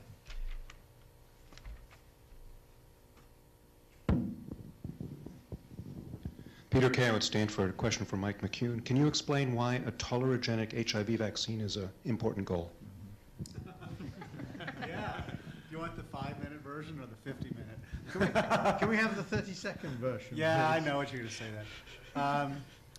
Most chronic infectious agents have learned to adapt to the host in a way that is palatable to each. In a small fraction of cases, the host reacts against the infectious agent and disease occurs. So too it is the case for HIV, is the hypothesis, and in fact clinically it is the case that the state of inflammation is a state that is predictive of disease progression. So the hypothesis is that if one could reverse that state, that one might teach HIV in the host to live in a state of détente that may not lead to disease, or that might even lead to clearance of HIV in the context of a fetus or a newborn in which cells that are infected are rapidly turning over. I'd be happy to go on forever, but my 30 seconds are up. Thanks for the question. You need the microphone, Alan? He's saying Mike is low. That's just me. Mike likes to. That's not usual. Alan, have you got the microphone? There was a question over there. Yeah, good. Hi, this program is for the representative from Gates as well as those that have applied for the round 2 funding. You've said a couple times that the application and the experiments outlined in the phase 2 application have to be aligned to Gates's goals. Is there any feedback between the organization and the applicant if that application could have some minor tweaks to realign it? I'll start and then maybe I'll pass it on to you two. So yes, there is. So just to give you a context, we provide quite a bit of background information. These are our strategic areas. These are our strategic alignments. These are the goals. This is within our scope. This is not within our scope. If we see a project that shows incredible promise and that we'd like to consider for phase 2 funding, we will enter into a discussion with that individual should there need to be a bit of tweaking or shaping to make that something that we would like to take forward. And that becomes a conversation point. But once again, we first look for the idea, and then we'll move to that next stage. Yeah, I'd say it's almost it's almost a little shocking to get feedback on how how the project can best meet the challenge, but it's refreshing and fun too. So there is some feedback. I think there were another 2 questions, weren't there? So given that you've done 5 rounds now, and I don't know if you've had this happen or not, but if I've got a really good idea and you think it's novel and you go through your papers and there's the exact same idea in paper number 5, how do you choose between those? Does that now make it no longer a novel concept?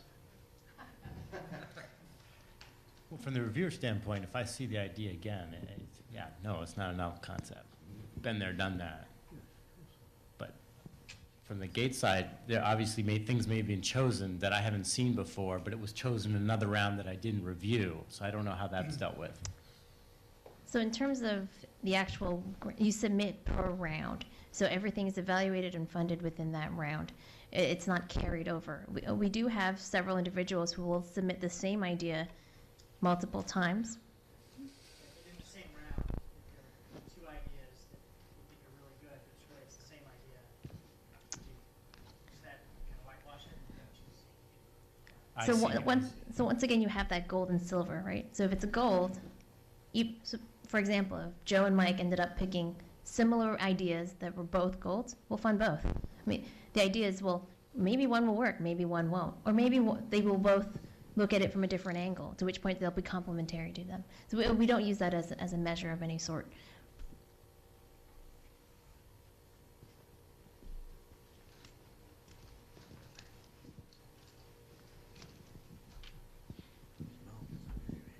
I guess this is a question for both some of the reviewers and for Lynn. Because it is a family foundation, how much involvement or influence do Bill and Melinda have, or even the heads of like the global health program, on the actual applications, or is it just more between the reviewers and then your department at your level? Or So in terms of the engagement level, it's a family foundation, and so the goals and the questions that come up, many times the topic sort of bubbles up from conversation, or we're discussing the progress in several grants, and in that moment we say, well, that's kind of a strange piece, and we're missing those components. We continue to collect those. Well, that's a missing gap we need to fill, and you can envision we have a very long line of questions we'd like to pose through our Explorations Initiative. And so there's always an engagement on, well, what's that next stage of questions and topics that we will run. The second component was asking about the engagement of the staff. And so you can envision sort of in a portfolio of about 80 to 100 grants, about 50% of them are just these gold selections in and of itself. And then we have that all those runners-up that Mike and Joe and others come up with. And we use those to help round out the other part of the portfolio. And that's where our staff comes in to really fill out and select other grants to make a complement of an 80 to 100 grant portfolio for each round. Okay, another question from here. Two more questions and then we'll wrap it up. I've heard many comments about the impact of a disease or condition on the human population, but I haven't heard so much the impact of a novel idea on the number of individuals it most likely will affect in real time, not theoretical time.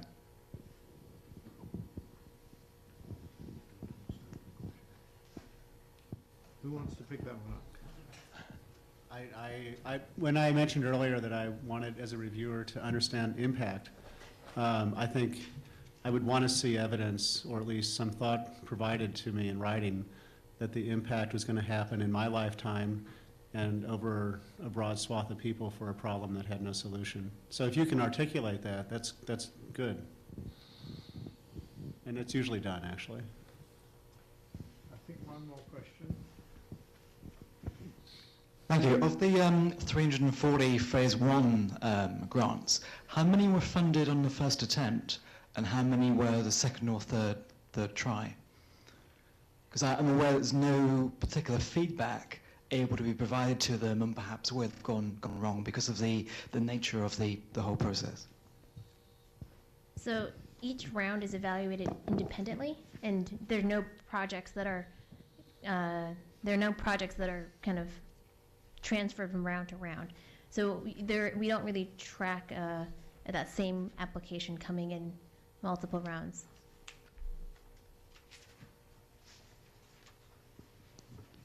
Any other questions?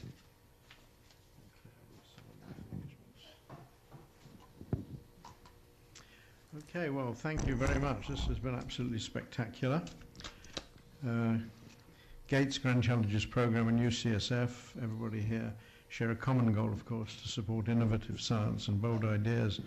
And clearly, from the questions, and from the contribution from the panel. We're going to get lots more of those, and I think it's been just spectacular. Some of the panelists and Ling have agreed to talk with potential applicants who'd like to stay behind and chat, and ARI Deputy Director Alan Beach and Corporate and Foundations Relations Director Laurie Medeiros are both available also to review and facilitate from the point of view of the process any grants that are submitted by UCSF people. Presumably other campuses have similar agencies, and their email addresses are available on our website.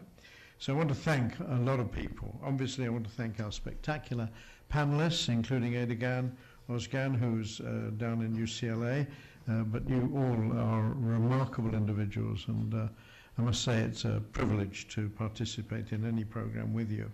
And then of course Lynn, Yun-Ling Wong, who has really given of her time and expertise and support and insights very generously. It's a remarkable process. And her colleague Kedest Hancock, who is here. Kedest? Oh, there we are. Thank you very much for coming down. It makes a huge difference having you both actually here. We videoed it last time with Andrew, which was lovely, but having you actually here to field a lot of the questions. Now, Apinda Barwa is the Chief Technology Officer in ITS School of Medicine Dean's Office. He's not here today, but his colleagues at the back there set this up. Very, very complicated, and we really appreciate that. For me, this has been the most complex multi-site video conference I've participated in, and it's gone beautifully. Thank you both very much. Laurie Medeiros, who is, where's Laurie? There you are, who's the brains and brawn and energy behind this. She loves doing this, and she's very, very good at it. Thank you, Laurie. Alan Beach, my Deputy Director, energetic and enthusiastic, really cares about our investigators and about the problems that we face. Kathleen Jose, his assistant, my assistant. Kathy's probably out the back getting the food ready for you. You're going to have a little lunch, if you like, a light lunch. And Laurie's assistant, Bruno. Bruno's also out there, Bruno Roche. So thank you all very much. If we get good feedback from Gates and from you all, evaluations, I suspect we'll do this again. Wonderful. Thank you.